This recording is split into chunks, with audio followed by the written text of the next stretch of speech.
Oh, hi there. I've been hard at work grinding away all the features needed for Ace Survival, and I've made quite a lot of progress yet again.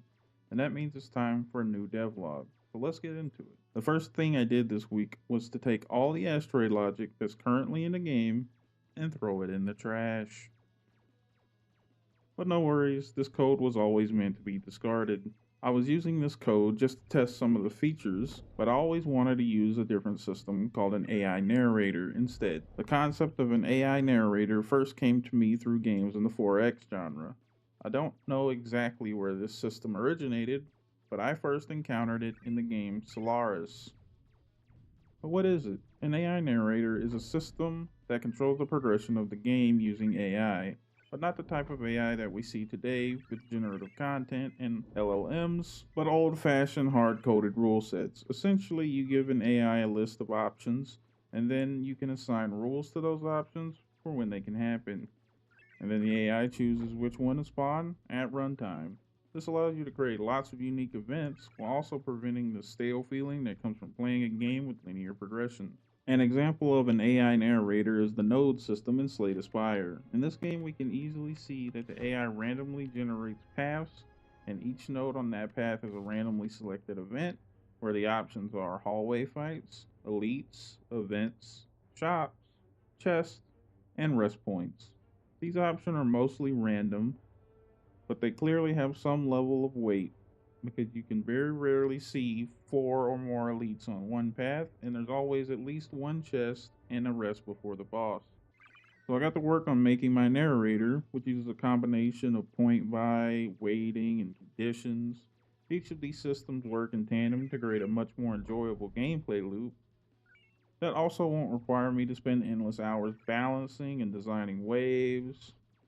Instead of having to design hundreds of different patterns for enemy distributions, I can create, let's say, a dozen simple patterns and allow the narrator to simply combine those in hundreds of unique ways. Of course, this does mean that I'll have to be a bit more careful about designing those simple patterns, but the end result should allow for much more dynamic gameplay. Right now, I've moved the asteroid spawning system into this narrator, which not only has brought back these rocks, but also allows the spawn rate to scale with the player's progression. I also added a hard cap to the number of simultaneously active asteroids to avoid any unnecessary performance cost. After that, I did a few limit tests to see how many asteroids I could spawn without increasing the performance cost. And while doing this limit test, I learned something new. Well, two things actually. The first thing I learned is possibly one of the most counterintuitive things I've ever encountered in game dev.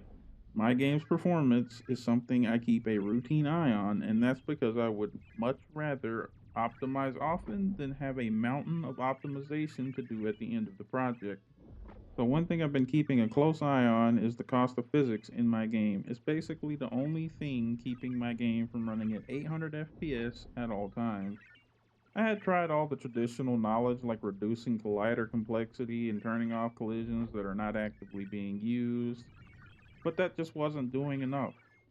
So I was looking at my profile during these asteroid limit tests, and what I found was shocking.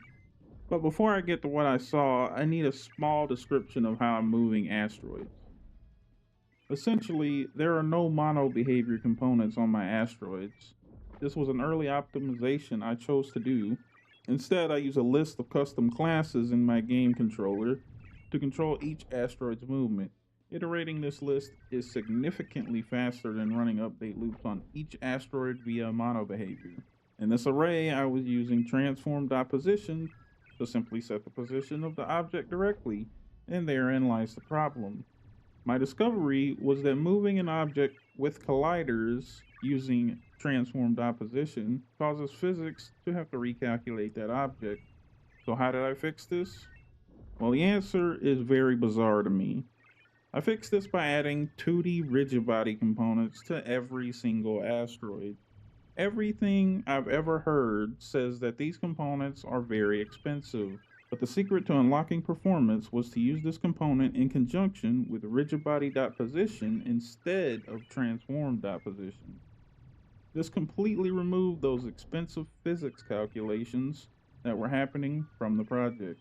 This allowed me to go from around 2,000 asteroids at 30 FPS to 10,000 asteroids while maintaining my full 120 FPS target. A while after discovering this secret optimization, I was changing some render layers for my lighting system and decided to double check the Physics 2D menu to see if there was something else I was missing. And there it was, the answer to all my problems being thoroughly unified.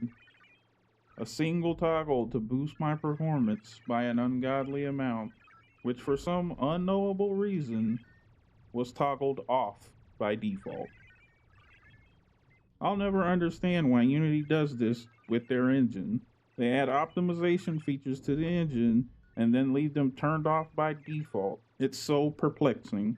So what was this magic toggle? Well, it's called allow multi-threading. And multi-threading is something that I'm not very knowledgeable in, but I do understand the broad strokes. Essentially, most of the game logic happens in a single loop, and that means it's on a single thread, commonly referred to as the main thread, and that thread is on one core of your PC. Most PCs these days have several of these cores. By taking some of this collision calculation and putting it on other cores, I can free up the main thread for more important parts of my game. And the best part of this toggle is that it requires literally zero extra work from me. So now my game is much faster, and then I spent the rest of the week squashing some bugs and correcting visual problems that I was having. And here we are. I still have a lot of work to do, so if you like the content, then please leave a like, subscribe, and leave a comment below if you didn't know about that secret optimization. And if you're working on your own game, then good luck.